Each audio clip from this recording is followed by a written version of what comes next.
The year was 524 before Christ. In the echoing halls of the Achaemenid court, amid incense smoke and the cold gleam of lapis and gold, a rumor took root so vile it threatened the legacy of an empire. Cambyses the Second, son of Cyrus the Great, conqueror of Egypt, was said to have done the unthinkable, not merely defy custom, but desecrate bloodline itself by taking his own daughter as wife. Was it madness, strategy, or slander weaponized by priests and rivals? The chronicles that follow are as venomous as they are contradictory, part history, part horror story. But behind the incestuous accusation lies a portrait of absolute power fraying at the edges. Prepare to enter a world where royal blood was both divine and dangerously impure. When Cyrus the Great fell in battle in 530 before Christ, struck down during a campaign against the Massagetae on the empire's eastern edge, his eldest son Cambyses the Second inherited not merely a throne but an impossible legacy and empire stretching from the Aegean to the Indus, built not just through conquest but through vision, law, and tolerance. Cambyses, raised in the shadow of his father's divinity, was no novice. Educated in the rites of kingship, trained in military discipline, and entrusted with key governorships even before his father's death, he began his reign with the calculated composure of a strategist. The royal court at Pasargadae murmured with both anticipation and unease as the young king signaled his intent to complete his father's dream of subduing Egypt, the last great power outside Achaemenid control. Cambyses did not rush. Instead, he spent years securing his western front, consolidating loyalties among satraps, and assembling not only a vast army but a logistics network stretching across the desert sands. Grain depots were prepared, water skins stockpiled, treaties forged with Arabian tribes to secure camel convoys, each act an echo of his father's brilliance. And yet, as the Egyptian campaign loomed, a shadow began to move behind his eyes. Contemporary Babylonian tablets, terse and bureaucratic, report sudden purges of court officials, unexplained absences of once prominent nobles, and the abrupt silencing of dissent. Where Cyrus had ruled with a blend of majesty and mercy, Cambyses began to court fear. Tales later recounted by Herodotus describe the king ordering a judge flayed alive for corruption, righteous on the surface, yet grotesquely theatrical in its delivery. At banquets once graced by scholars and emissaries, hardened soldiers and silent priests now took precedence. Protocols that once anchored Persian kingship rituals of decorum, the sacred role of the Magi, the seasonal obligations to Ahura Mazda were observed with chilling indifference or warped into instruments of personal will. Cambyses, some whispered, no longer bowed before the gods as his father had done, but before the grim altar of his own ambition. His mother Cassandane, beloved by the court and deeply mourned by Cyrus, had once acted as a tempering force. Her absence now seemed like an open wound across the royal conscience. And so the image of Cambyses hardened, a son poised to eclipse his father in glory, yet already fraying at the edges. Behind the precise movements of military preparation lay the flicker of something darker, paranoia, cloaked as strategy, cruelty mistaken for strength. He would march not simply to conquer Egypt, but to extinguish the last mirror in which he might see his father's reflection staring back. And in that act of obliteration, the seeds of self-destruction were quietly, meticulously sown. The sun scorched the desert horizon as Cambyses crossed the Sinai with an army tens of thousands strong, bronze glinting on helms and dust rising in thick plumes behind the columns of horses, archers, and chariots. This was no blind invasion, it was a divine reckoning. In proclamations carried ahead to Egyptian towns and temples, Cambyses declared himself not a conqueror but a rightful heir to the pharaonic legacy, the son of Nitetis, the Egyptian princess gifted. So it was claimed by Pharaoh Amassed to seal the alliance between Persia and Egypt. But the truth, as Cambyses told it, had festered into outrage. Amassed had not sent his own daughter, but the daughter of the deposed Apries, a girl of noble blood but not royal legitimacy. A pawn passed off as kin. Cambyses, already a man with little tolerance for insult, seized this deception as sacred pretext. His anger was no longer strategic, it was mythic, justified by divine betrayal. The campaign that followed was swift and brutal. Persian engineers bridged the Nile's eastern branches with boats and palm logs, The navy, bolstered by Phoenician allies, cut off Egyptian supply lines from the Mediterranean. At the Battle of Pelusium, Cambyses deployed a tactic both ingenious and appalling. Sacred animal scats, ibises, and dogs were driven before the front lines, exploiting the Egyptians' religious taboos and forcing hesitation in their ranks. The defenders faltered. Pelusium fell. Then Memphis. Pharaoh Psamtik III, the young successor to Amasis, was captured alive and forced to witness the humiliation of his court. Statues of Thoth and Ra were desecrated. Priests were stripped and paraded. The sacred Apis bull, a living god to the people, was found dead shortly after. And though accounts diverge on whether Cambyses killed it in contempt or it died of natural causes, the effect was the same. Divine order had been shattered. Cambyses entered the temples not as a worshipper but as a judge. He stripped altars, seized gold, and mocked the rituals with foreign indifference. Yet in these actions, something changed not merely in Egypt, but in Cambyses himself. Power no longer satisfied him. He needed submission, not just of bodies but of belief. His proclamations began to shift from royal decrees to theological pronouncement. She was not merely king of kings, he was Horus incarnate, the godson returned, vengeance in human form. His gaze grew colder, his decisions more erratic. Egyptian captives described him staring into fire for hours, issuing contradictory orders, laughing at mutilations, then weeping without cause. What had begun as a war of retribution dissolved into performance, a theater of desecration. Even his generals, hardened men of Cyrus's campaigns, began to murmur in secret. This was not the Cambyses they had followed across deserts and rivers. Egypt had fallen, yes, but it had taken something with it, some core of restraint, some echo of Cyrus's measured hand. Cambyses had shattered the world of another god-king, only to replace it with a mirror of his own unraveling divinity. And in that mirror, blood and glory now reflected back with equal clarity. In the deep sanctuaries of Memphis, where incense hung heavy and stone columns echoed with the chants of priests, the Apis bull stood not merely as an animal but as a living goat embodiment of Ptah, symbol of divine fertility and the eternal cycle. Its discovery was a sacred event, and its care a solemn duty that spanned generations. When word reached Cambyses that a new Apis bull had been born and ceremonially installed, the king did not arrive with offerings or homage. Instead, he stormed the temple flanked by spearmen and scribes, demanding to see the creature for himself. Herodotus claims he entered with contempt etched across his face, dismissing the chants as superstition and the priests as liars. When they unveiled the bull, black-hided, white-marked, crowned in ceremonial garlands, Cambyses reportedly flew into a rage, accusing the priests of mocking him, insisting that no god could bleed, no divinity could bellow like livestock. What happened next fractures into multiple tellings, all of them dark. Some say Cambyses stabbed the bull in its side with his own dagger, declaring its death a symbolic slaughter of Egyptian falsehood. Others claim he ordered it beaten to death in front of the horrified priesthood, leaving the sacred beast to die slowly in its pen, gasping for breath amid shattered tiles and blood. Regardless of version, the outcome is the same. The Apis bull perished, and with it, so too did any illusion that Cambyses had come as a respectful ruler. The reaction was immediate and visceral. Mourning rites were desecrated, priests imprisoned or executed, and temples sealed by Persian guards. In the hearts of the Egyptian people, Cambyses ceased to be a king and became a monster, a defiler not just of tombs and altars, but of the divine itself. Even among his own men, this act stirred unease. Persians had long tolerated the gods of conquered lands, even revered them as aspects of Ahura Mazda's truth. But this was desecration by fire and blade. Greek chroniclers, eager to paint Cambyses as a cautionary tale of Eastern excess, seized upon the event. In their hands, the story of the bull became not just an anecdote but an omen, the moment Cambyses crossed from ambition into madness. They describe his eyes wild with mania, his speech erratic, his laughter echoing through temple corridors like a curse. Whether the incident unfolded precisely as told or was later exaggerated by enemies, and exiled priests, it etched itself into the psyche of empire.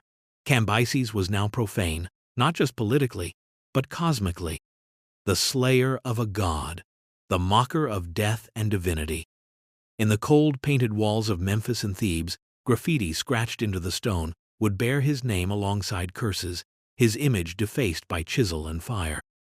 And though the Apis bull's death may have served no military purpose, it marked the true beginning of something else entirely, the unraveling of a man once born to rule, now ruled by something far darker. When Cambyses returned to Susa, bearing the spoils of Egypt and the silence of crushed gods, he did not find the triumph he expected. The Persian court, once reverent in his father's time, now met him with eyes averted, lips tight behind ceremonial beards. Whispers echoed down the marble corridors about his temper, about the temples burned, and most damningly, about the sacred bull he had desecrated. But Cambyses did not retreat. Instead, he chose to double his defiance. In a court already reeling from his Egyptian excesses, he announced his intention to marry not one, but two of his own sisters, Atossa and Roxane. Atossa, sharp-witted and politically astute, had long held sway in the palace. Roxane, younger and less known, was said to resemble their mother, Cassandane. The announcement shattered the customs of Persian nobility, who accepted cousin marriages among royal bloodlines but recoiled from unions that violated the sanctity of sibling bonds. The Magi, guardians of ritual and law, objected. Nobles, long bound by oaths and tribute, stiffened in uneasy protest. But Cambyses brushed aside dissent with a decree. The king is the law. Herodotus, ever the collector of scandal, preserved the story with morbid relish, claiming that Cambyses had first asked the royal judges whether a king could marry his sister. Told it was forbidden, he then asked whether the king could make his own law. When answered yes, he promptly enacted the union. But darker murmurs followed.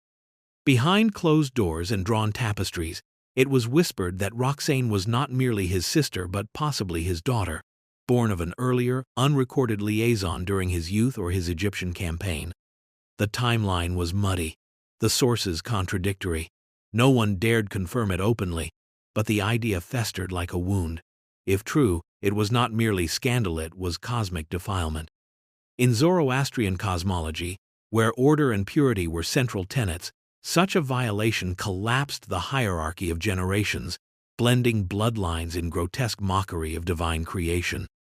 Some believed it explained Cambyses' growing erraticisms, his fascination with ancestral masks, his sudden obsession with purity rituals even as he defiled their meaning, his fits of laughter followed by days of fasting. The court became a place of dread. Even those closest to the throne began to fear not only the man but the curse that seemed to cling to him. Roxane's presence at court was sparse, her voice absent from inscriptions, her name shrouded in deliberate silence. Atossa, meanwhile, maintained a careful balance, present, powerful but restrained, perhaps already calculating a path beyond her brother-husband's rule. The line between rumor and reality had blurred. The question was no longer whether Cambyses had defied law, but whether he had unmoored himself entirely from the human order. In marrying blood of his own blood, he had declared war not just on the gods of Egypt, but on the very structure of Persian legitimacy. And in doing so, he had passed a point from which no law, no priest, and no heir could call him back. To understand the full weight of Cambyses' transgression, one must first descend into the intricate web of Achaemenid kinship laws, ancestral rites, and the silent machinery of dynastic continuity. Persian society, like many ancient civilizations, held lineage as sacred bloodlines were curated, preserved, and aligned through strategic marriage, but always within boundaries marked by both custom and cosmic order. Marriages between cousins, even first cousins, were routine among nobility, a necessary weaving of loyalty and blood. Yet the union of siblings, particularly full siblings of royal descent, was far more controversial. In Zoroastrian theology, as it was understood during Cambyses' reign, purity was paramount, bodily, moral, genealogical, while later dynasties, especially during the Sasanian period, would openly practice what came to be known as Weidoda, next-of-kin marriage justified as a sacred act of preserving royal essence. The Achaemenid court of Cambyses' time had not yet normalized this doctrine. The Magi, priestly keepers of ritual and fire, treated such unions with stern caution. No stone inscription, no administrative record, no court hymn prior to Cambyses' openly sanctified sibling marriage. which is why his actions struck not only at social norms but at the spiritual architecture of the empire. And yet, historical sources must be handled like venomous, fruit-glittering, tempting, but deadly when consumed whole. The accounts of Cambyses' incestuous unions come almost exclusively from Greek chroniclers, Herodotus, Ctesias, later Plutarch. These were men writing from outside the empire's moral compass, steeped in their own Hellenic taboos, where sibling marriage was associated with barbarism, tyranny, and monstrous hubris. For them, the image of a Persian king bedding his sisterlet alone his daughter was not just scandalous, it was narrative gold, a symbol of decadence at the edge of the civilized world. Did Cambyses' actions truly represent a break from Persian norms, or were they exaggerated, even invented, by hostile pens sharpened by cultural arrogance and political resentment? The truth may lie in the murk between history and propaganda. But what cannot be denied is this: whether rooted in fact or fiction, the very idea that Cambyses defied kinship boundaries reflects something real: as growing isolation, his contempt for restraint, his drift toward divinization. Kingship in Persia had always flirted with the divine, but Cambyses was beginning to claim it outright. If his father Cyrus had been favored by the gods, Cambyses would be godlike him, beyond law, beyond taboo, beyond rebuke. And in this delusion, incest became not just an act of desire, but of domination, a conquest of limits, a declaration that the king could remake the world in his own image, even down to the wombs of his own blood. Whether history condemns him for what he truly did, or for what he was believed capable of, the outcome was the same. His court turned quiet, his nobles wary, his name soaked in a stain that no conquest could wash clean. Cambyses had not merely broken a rule, he had inverted the sacred logic of his empire, and from that inversion, madness could only deepen. Within the palace walls of Susa, where gold dripped from columns and eunuchs moved like shadows through perfumed halls, the once mighty court of Cambyses curdled into a silent, suffocating hive of dread. The very breath of the palace had changed. Where once musicians played and philosophers debated the cosmos, now only the rustle of papyrus and the soft tread of barefoot guards remained. Eyes averted, voices muted, backs pressed to stone, all knew that to speak was to die, and even to be seen might invite suspicion. Cambyses had ceased to be merely feared. He had become unknowable, a sovereign shaped by paranoia, consumed by omens, his gaze as sharp as it was empty. The event that shattered what little trust remained came, as so many horrors do, cloaked in prophecy. A dream, perhaps, or a vision relayed by a trembling magus. A warning that Cambyses would not die peacefully, and that a man named Bardia would take his place. This Bardia was none other than his own brother, sometimes called Smerdis, a popular figure among the army and Provincesa, quiet, competent man, lacking his brother's intensity but not his lineage. The prophecy stirred something ancient in Cambyses, a fear older than empire, the fear of being unseated not by an enemy, but by kin. And so, as chroniclers recount with bitter brevity, Cambyses ordered Bardia's death in secret. Some say he summoned him to the inner chambers and struck the fatal blow himself. Others insist a loyal blade did the work, silently, at night, with no trial, no witness, no grave. When asked, the king claimed Bardia had been sent away on distant duties. But in private, even that lie unraveled. The murder did not end the prophecy, it fulfilled it. The court, sensing the shift, tightened its jaws. Ministers disappeared. Guards rotated nightly. Clerks who had once recorded royal decrees now left margins blank, unsure of what was safe to write. The magi, once protectors of ritual, became pawns and prisoners. Some fled, others vanished. Executions no longer required cause. A raised eyebrow, a stuttered reply, a late arrival to courtney of these could summon the spear. Fear was no longer incidental to power, it was the throne's foundation. Nobles who had pledged their lives to Cambyses in the name of empire now prayed only to survive the day. And outside the court, the ripple of terror spread. Satraps tightened control. Armies grew restless. Merchants carried tales east and west, that the King of Kings had lost his mind, that he had killed his own blood in cold suspicion, that madness ruled where law once stood. In the corridors of command, whispers became louder than proclamations. Cambyses was no longer simply impure, was insane.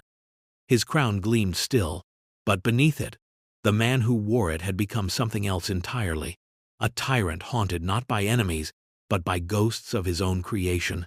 The seed had been planted. The fruit would rot the empire from within. Amid the thickening air of repression in Susa, where executions echoed through stone halls and silence had replaced ceremony, rumors began to twist like smoke through the empire's outer reaches, vile, fantastical, and yet impossible to ignore. In Egypt, still smarting from its spiritual humiliation and the death of the Apis bull, the priesthood who had once presided over the divine rhythms of Nile and cosmos now found themselves stripped of power and face. And so, from within the cloisters of ruined temples and ruined pride, they struck back not with swords, but with stories. They whispered of a Persian king so unhinged he had married not only his sister, but his own daughter. They painted images of sacred blood defiled and wombs cursed by unnatural seed. These were not legal indictments, they were ritual condemnations. Cambyses had not merely conquered Egypt. They said he had violated Ma'at itself, the cosmic balance, through acts so obscene that even the gods turned their faces away. These stories, once contained to hushed Egyptian circles, began to travel carried by traitors, exiles, and diplomats who resented the yoke of Persian supremacy. When they reached the ears of Greek chroniclers, especially Herodotus, they found fertile ground. To the Greek mind, already steeped in the mythology of hubris and divine retribution, Cambyses became an archetype, the tyrant who placed his desires above all order. Herodotus, in his histories, collected these tales not with skepticism, but with theatrical flair. He wrote of a king who stabbed the Apis bull, mocked Egyptian rites, laughed at prophecies, buried priests alive, and, most sensationally, married his sister and perhaps his daughter, in open defiance of custom and nature. He became a figure of moral collapse, a man whose lust, sexual, political, spiritual, consumed everything it touched. Whether Herodotus believed every word is uncertain, but he understood their power. The tales served not only as historical record but as moral instruction, a dire warning to any man who believed himself above law. And yet, in the heart of Persia, Cambyses neither confirmed nor denied the stories. His silence fed the fire. If the daughter-wife existed, she was kept hidden, unmentioned in reliefs, unnamed in records, her body perhaps entombed in shame or survival. The very absence of proof became a kind of proof. In a court ruled by dread, where eyes did not meet and truths twisted into ashes, who could say what was real?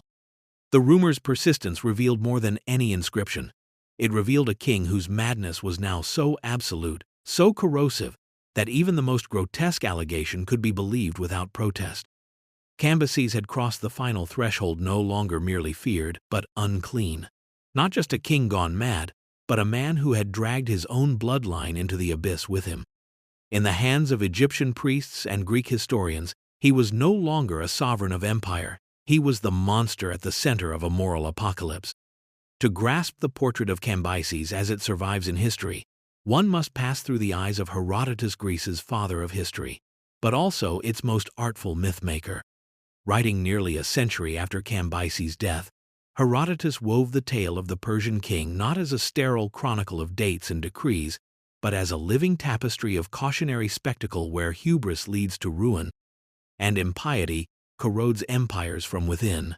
Cambyses, in his hands, became the embodiment of royal madness, the king who mocked the gods, defiled his bloodline, and drowned his own court in paranoia. Yet when one scrutinizes Herodotus's sources, questions emerge like cracks in a statue long thought whole. His information came not from the Persian heartland, but largely from Egyptaland, ravaged by Cambyses' armies and humiliated by his desecrations. Egyptian priests, stripped of power and temple wealth, likely viewed their Greek interlocutor as a vessel for vengeance. They gave him stories saturated in sacred horror: the killing of the Apis bull, the incestuous unions, the king's divine claims mocked through ritual inversion. These accounts, passed through language, trauma, and cultural chasm, became more than reports, they became revenge. Herodotus, though occasionally skeptical, absorbed these stories with a storyteller's instinct, fitting them seamlessly into his broader narrative of Persian decline. To him, Cambyses was not an anomaly but a symptom man whose sins foreshadowed Xerxes' hubris and Persia's eventual downfall at the hands of Greece. But was Cambyses truly mad? Or was madness a term retrofitted by enemies and exiles to explain behavior that, though brutal, was politically calculated? The execution of Bardia, the crackdown on dissent, even the brutal symbolism of the Apis bull's defy can be read not as insanity but as the ruthless logic of empire faced with spiritual rebellion and internal fracture. Madness, in this context, becomes a Tula moral frame imposed by those seeking to shape how the past is remembered. It is easier to condemn a tyrant than to face the truth of imperial cruelty as a system. Cambyses, stripped of nuance, becomes a parable, not a person. And yet the effect of these narratives is undeniable. Cambyses' name does not conjure laws, or treatise conjures blood, incest, fire, and divine mockery. The Greek world, still licking its wounds from Persian invasions, had much to gain from painting its eastern rival in monstrous terms. And Herodotus, whether consciously or not, became the architect of that image. In his pages, Cambyses is no mere sovereign, he is the fevered mind of tyranny made flesh. Modern historians, sifting through the ash of these tales, now ask, what was real? What was rhetorical theater? And how much of Cambyses' legend is the invention of those he conquered? Yet by the time such questions are asked, the image is already fixed. Herodotus has spoken. The world believes. And Cambyses, whatever the truth, remains entombed in a reputation not carved in stone but written in fear. Incest in the realm of royal propaganda is far more than a mere scandalous whisper. It is a symbol charged with the gravest of meanings, a metaphor that speaks to the very fabric of time, power, and cosmic order unraveling before the eyes of the world. To marry one's daughter is not simply to break a taboo of flesh but to collapse the sacred hierarchy that governs generational succession and social renewal. It is an act that suggests the past consuming the future, the father devouring his own bloodline's promise, and in doing so, heralding the extinction of dynastic hope. In Cambyses' case, whether he truly married his daughter or not becomes almost irrelevant. The tale itself, proliferated by Egyptian priests, Greek chroniclers, and whispered in the fearful corridors of Persia, functions as a mythic cipher for the king's descent into madness and impiety. Incest here transcends the personal and enters the political and spiritual domain. It becomes a parable of imperial self-cannibalism, where the boundaries between ruler and ruled, sacred and profane, are deliberately obliterated. This narrative paints Cambyses not only as a man who lost control of his desires, but as a sovereign who severed the temporal lifeline, connecting him to his people and to the gods. The daughter-wife, real or imagined, symbolizes a world turned inside out, where lineage is distorted and the natural order mocked. It is a warning writ large, a civilization's way of saying that when kings abandon the laws that bind them to their ancestors and descendants, they doom themselves to eternal ruin. Moreover, this symbol resonated deeply within Persian and wider Near Eastern cosmology, which emphasized cyclical renewal and the maintenance of Asha, the principle of truth, order, and justice. To violate this order through incest was to invite chaos, to open the gates to druje, falsehood, and destruction. Thus, the incest accusation encapsulated not only personal depravity, but cosmic catastrophe. The claim became a powerful rhetorical weapon wielded by Cambyses' enemies and successors alike, a dark mirror reflecting his reign's brutal excesses and spiritual failures. In this way, the daughter-wife story evolved beyond history into allegory. The intimate horror of incest embodied the political horror of a king who had lost all measure, whose reign consumed itself in a vortex of paranoia, sacrilege, and self-destruction. It is an image that endures not because it is proven fact, but because it so perfectly expresses the nightmare of empire undone from within. Cambyses' tale thus lives on as a warning across millennia of how absolute power, untethered from tradition and morality, can devour its own future, leaving only shadow and ruin in its wake. As Cambyses lingered far from the heart of his empire, engrossed in the Syrian campaigns and distant from the murmurs brewing in Susa, a storm was quietly gathering, a storm that would shatter the fragile threads holding the vast Achaemenid realm together. News rippled back through couriers and whispered secrets. A man, claiming the name Bardia, Cambyses' own brother long thought dead, had risen in the capital, boldly assuming the throne and the title of King of Kings.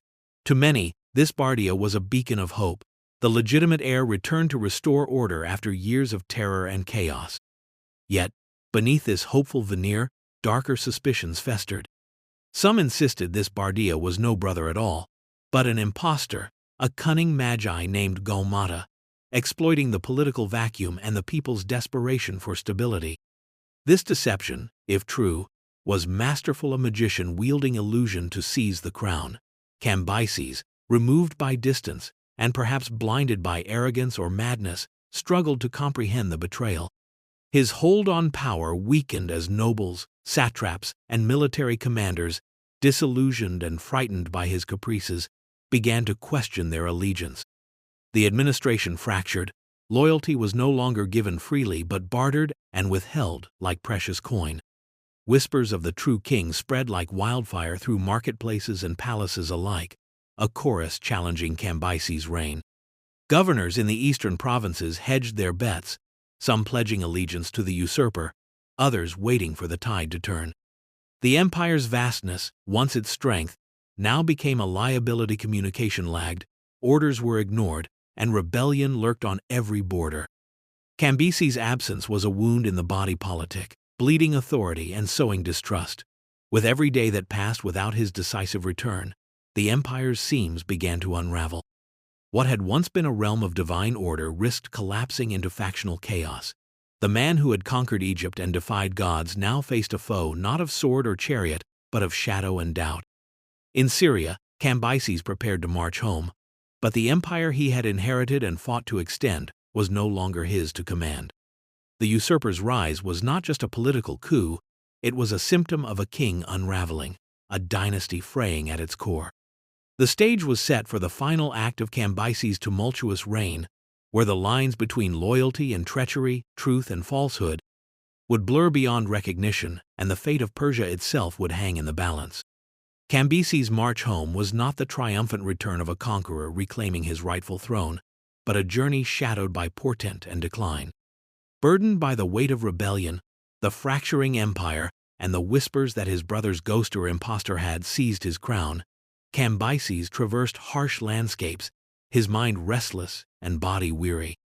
Then, amid the rugged terrain of Syria, fate dealt its cruelest hand. Accounts differ, but a moment of tragic misfortune is almost universally accepted. Cambyses sustained a grievous wound to his thigh, reportedly inflicted by a misfiring arrow from one of his own men, or perhaps a hunting accident, though some later sources hint at darker possibilities.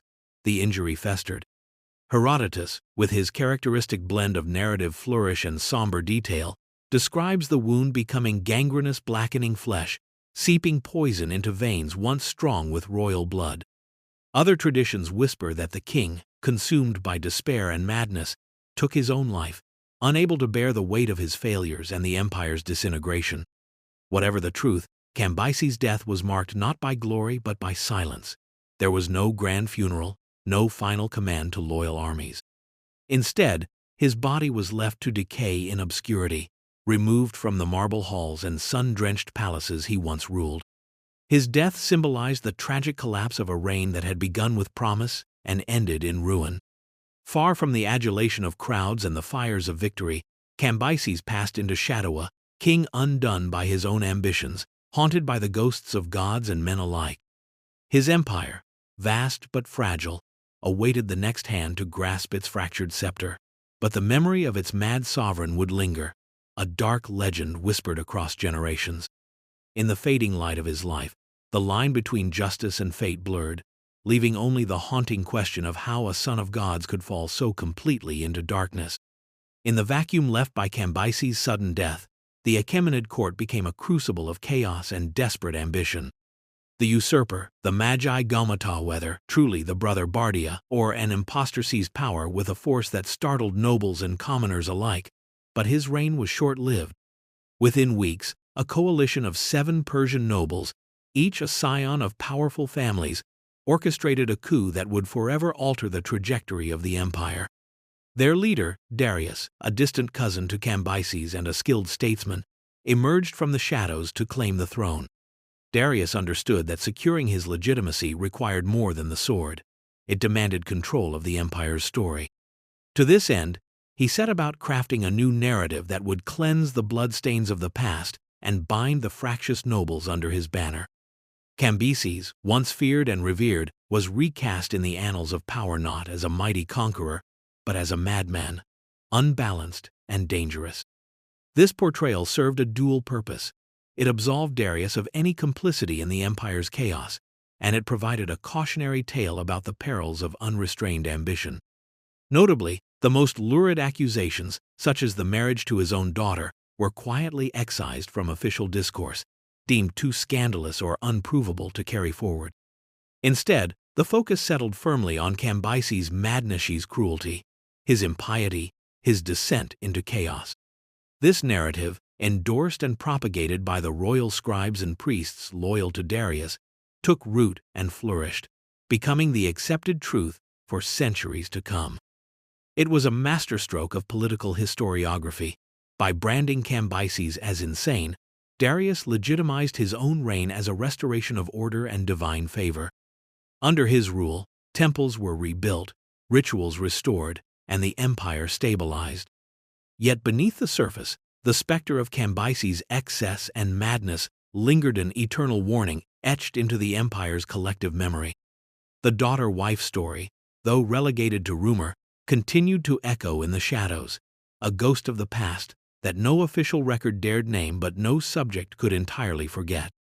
In this delicate balance of power and myth, Darius secured not just a throne, but a legacy and ensured that the tale of Cambyses would endure, forever intertwined with madness, sacrilege, and the tragic cost of unchecked power. Atossa, daughter of Cyrus the Great and sister to Cambyses, stands as one of the most enigmatic figures entwined in the tangled web of Achaemenid dynastic drama. Allegedly married to Cambyses during his controversial reign, she later became the wife of Darius, the king who restored order to the empire and fathered Xerxes, one of Persia's most famous rulers. This remarkable political survival, transitioning from the wife of a man branded mad and impious to the queen mother of a stable dynasty, raises troubling questions about the accuracy and intent behind the incest allegations. If Atossa had indeed been wed to her brother or even his daughter, how could she have maintained such a powerful and respected position afterward? Persian society, deeply invested in ritual purity and royal decorum, would scarcely tolerate a figure so tainted by scandal ascending to the heart of the imperial family without contest. Some historians propose that Atossa's marriage to Cambyses was a later fabrication or exaggeration, a piece of political propaganda designed to sully Cambyses' legacy and legitimize Darius's subsequent reign. Others argue that sibling marriage, while controversial, was a reality for Persian royalty, and that Atossa's survival was a testament to her own political acumen and adaptability. Regardless, Atossa's prominence complicates the incest narrative. It blurs the line between historical fact and dynastic myth-making.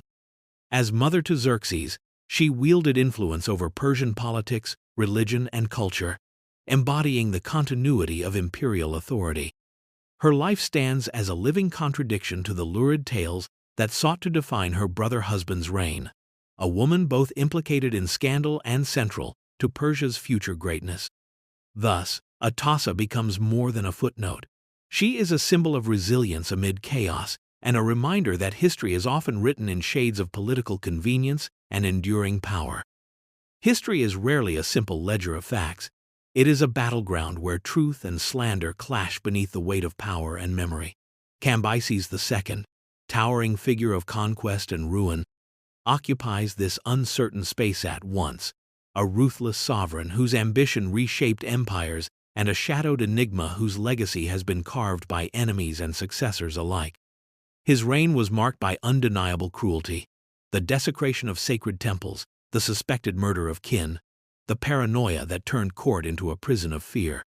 Yet, amid these dark certainties lies a profound ambiguity, especially surrounding the most sensational claim of all that he married his own daughter. This accusation, chilling in its implications, demands scrutiny beyond the surface of ancient texts. Who stood to gain from such a narrative?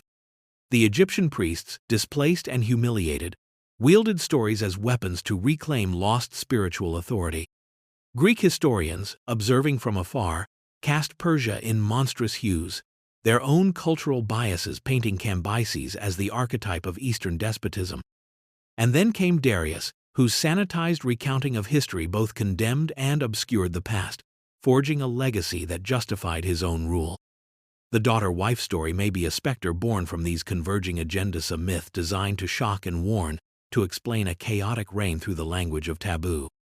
Yet even if the claim lacks firm evidence, its endurance reveals deeper truths about Cambyses' rule, a reign where boundaries between law and desire, sanity and madness, divine favor and sacrilege became perilously blurred. In wrestling with these layers, we confront not just the man but the machinery of history itself, how power manipulates memory, how myths are constructed to serve present needs, and how the line between fact and fiction is often lost in the shadows of ambition and revenge. Cambyses, then, is not merely a figure of historical record but a symbol of the precarious dance between truth and narrative, a reminder that history is often less about what happened and more about who tells the story and to what end. When the dust settles over empires lost and kings long dead, history often refuses the comfort of certainty, offering instead riddles wrapped in shadow. The story of Cambyses the Persian king, accused of incest, madness, and sacrilege, ends not with a definitive verdict but with a haunting question. When power defies the sacred, who holds the pen that scripts its punishment? Was Cambyses truly the man who dared to wed his own daughter? Or is this a dark myth woven by priests, enemies, and successors desperate to stain his legacy? The answer may forever elude us, lost in the ruins of time and tangled in the motives of those who told the tale. Yet the persistence of the myth reveals a deeper human truth, a collective need to witness excess punished, to believe that madness is a heritage, and that kings, no matter how mighty, are ultimately undone by their own blood. In this enduring legend, Cambyses serves as both caution and cipher, a reflection of the dangers that lurk when mortal ambition seeks to transcend mortal bounds. And so the story lingers, echoing across millennia, asking us not for answers, but for reflection on the fragile line between power and ruin and on who, in the end, decides the fate of both.